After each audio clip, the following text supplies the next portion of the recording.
हाय दोस्तों, नमस्कार। दोस्तों, आज हम आप सभी को बताएंगे भारतीय संविधान के अनुसार भारत की नागरिकता। भारतीय संविधान का भाग 2 अनुच्छेद 5 से 11 तक नागरिकता के बारे में है। भारत में ब्रिटेन के समान एकल नागरिकता का प्रावधान किया गया है। अमेरिका में दोहरी नागरिकता है। अनुच्छेद 11 के अंतर्गत संसद को नागरिकता के संबंध में विधि बनाने की शक्ति दी गई है, जिसके तहत संसद द्वारा भारतीय नागरिकता अधिनियम 1955 पारित किया गया है। इस अधिनियम में वर्ष 1986, 1992, 2003, 2005 और 2015 में संशोधन किया गया।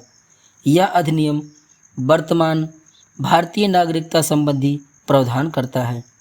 इस अधिनियम के अनुसार भारतीय नागरिकता निम्नलिखित 5 प्रकार से प्राप्त की जा सकती है।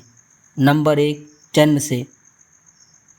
कोई भी व्यक्ति जिसका जन्म 26 जनवरी 1950 को या उसके पश्चात भारत में हुआ हो, भारत का नागरिक होगा, किंतु इसके 2 अधोलिखित अपवाद भी हैं। पहला, विदेशी राजनयिकों के भारत में जन्मे बच्चों तथा दूसरा है शत्रु के अधीन किसी भारतीय भूभाग में जन्मे उनके बच्चों को जन्म से भारतीय नागरिकता प्राप्त नहीं होगी। उल्लेखनीय है कि सिर्फ 26 जनवरी 1950 के पश्चात भारत में जन्म के आधार पर नागरिकता संबंधी इस प्रावधान का विदेशी घुसपैठियों द्वारा बड़े पैमाने पर दुरुपयोग किया गया। परिणाम स्वरूप 1986 में नागरिकता संबंधी इस प्रावधान को और कठोर बनाने के लिए नागरिकता संशोधन अधिनियम 1986 पारित किया गया, जिसके अनुसार जन्म से नागरिकता के लिए व्यक्ति के जन्म के समय उसके माता या पिता में से किसी एक का भारत का नागरिक होना अब आवश्यक हो गया है। दूसरा है वंश परंपरा से। भारत के बाहर किसी अन्य देश में 26 जनवरी 1950 ईस्वी को या उसके बाद जन्म लेने वाला व्यक्ति भारत का नागरिक हो सकता है यदि उसके जन्म के समय उसके माता या पिता में से कोई भी भारत का नागरिक हो। माता की नागरिकता के आधार पर विदेश में जन्मे व्यक्ति को नागरिकता प्रदान करने का प्रावधान नागरिकता संशोधन अधिनियम 1992 द्वारा किया गया है। तीसरा है पंजीकरण से। निम्नलिखित व्यक्तियों में से कोई व्यक्ति पंजीकरण द्वारा भारतीय नागरिकता ग्रहण कर सकता है। पंजीकरण हेतु आवेदन करने की तिथि से 6 माह, जो कि अब 5 वर्ष पूर्व भारत में निवास करने वाला व्यक्ति। ऐसे व्यक्ति जिनका जन्म भारत में हुआ हो किंतु जो भारत से बाहर किसी अन्य देश में निवास कर रहा हो। ऐसे विदेशी महिला जो किसी भारतीय से विवाह कर चुकी है या करने वाली है। भारतीय नागरिकों के अवयस्क बच्चे। राष्ट्रमंडल देशों के ऐसे नागरिक जो भारत में रहते हैं या भारत सरकार की नौकरी करते हैं। चौथा है देशीयकरण से। कोई विदेशी व्यक्ति जो वयस्क है और 10 वर्ष से भारत में निवास कर रहा है, भारत सरकार से देशीयकरण का प्रमाण पत्र प्राप्त कर भारत का नागरिक बन सकता है। पांचवा है भूमि के अर्जन द्वारा। यदि भारत सरकार द्वारा किसी नए भूभाग को अर्जित कर भारत में उसका विलय किया जाता है तो उस क्षेत्र में निवास करने वाले व्यक्तियों को स्वतः भारत की नागरिकता प्राप्त हो जाती है। नागरिकता का अंत। किसी भारतीय नागरिक की नागरिकता का अंत निम्न 3 प्रकार से हो सकता है। पहला है किसी अन्य देश की नागरिकता ग्रहण करने पर। दूसरा है नागरिकता का परित्याग करने पर। या तीसरा है सरकार द्वारा नागरिकता से वंचित करने पर। भारत सरकार निम्न में से किसी भी आधार पर किसी व्यक्ति को भारतीय नागरिकता से वंचित कर सकती है।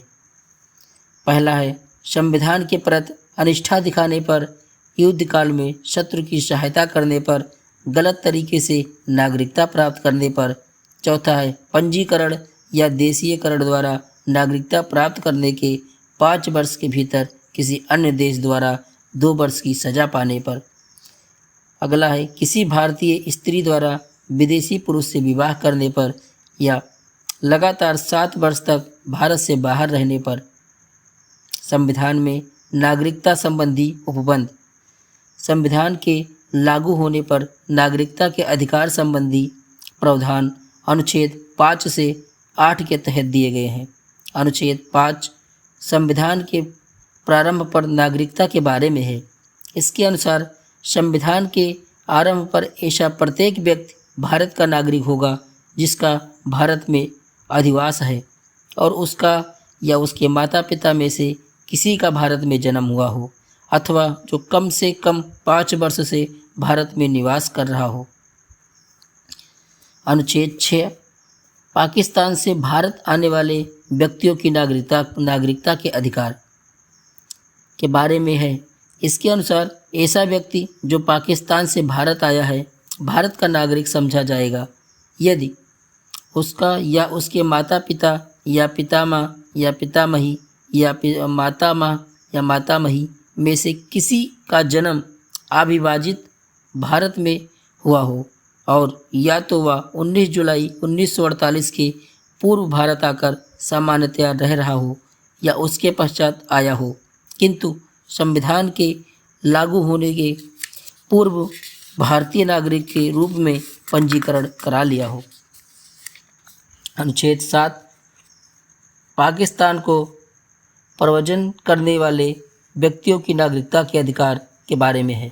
इसके अनुसार यदि कोई व्यक्ति 1 मार्च 1947 के पश्चात ऐसे भारतीय राज्य क्षेत्र में जो इस समय पाकिस्तान के अंतर्गत है चला गया हो तो उसकी भारतीय नागरिकता समाप्त हो जाएगी किंतु यदि वह किसी ऐसी अनुज्ञा के द्वारा पुनः भारत लौट आया हो जो उसे पुनर्वास या अस्थायी रूप से लौटाने के लिए किसी विधि के अधीन दी गई हो तो उसके संबंध में ये माना जाएगा कि उसने 19 जुलाई 1948 के पश्चात भारत में प्रव्रजन किया है और वह अनुच्छेद 6 के अनुसार भारतीय नागरिकता प्राप्त कर सकता है। अनुच्छेद 8 भारत के बाहर रहने वाले भारतीय उद्भव के कुछ व्यक्तियों की नागरिकता के अधिकार के संबंध में है।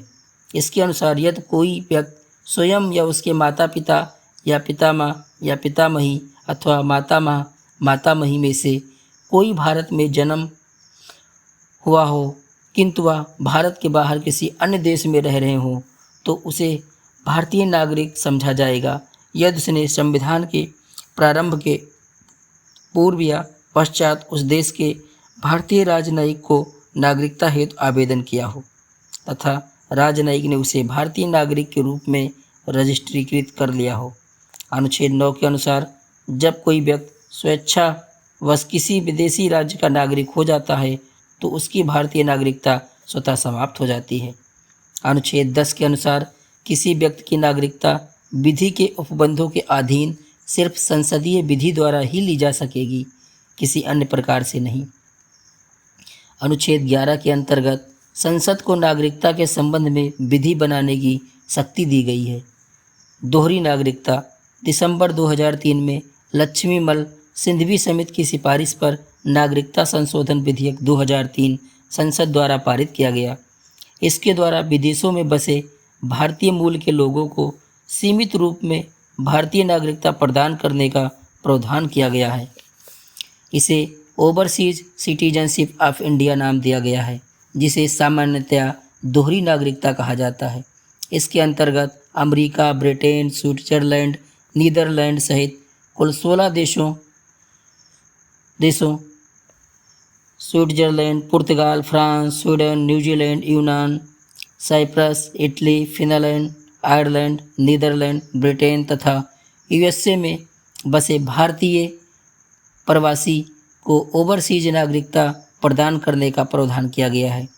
इन्हें बिना पासपोर्ट भारत आने जाने की स्वतंत्रता होगी, किंतु उन्हें मताधिकार या कोई संवैधानिक पद प्राप्त करने का अधिकार नहीं होगा और न ही उन्हें अनुच्छेद 16 द्वारा प्रदत्त अवसर की समानता का अधिकार होगा। 28 जून 2005 को नागरिकता संशोधन अध्यादेश 2005 की घोषणा की गई।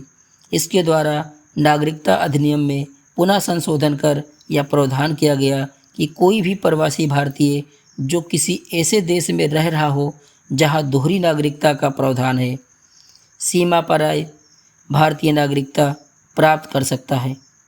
इस प्रावधान के तहत पाकिस्तान तथा बांग्लादेश को छोड़कर अन्य सभी देशों के नागरिक ओवरसीज भारतीय नागरिकता प्राप्त कर सकते हैं। इस प्रकार अभी तक केंद्र सरकार भारतीय मूल के व्यक्तियों एवं उनके परिवारों को दो तरह की योजनाएं उपलब्ध कराती है।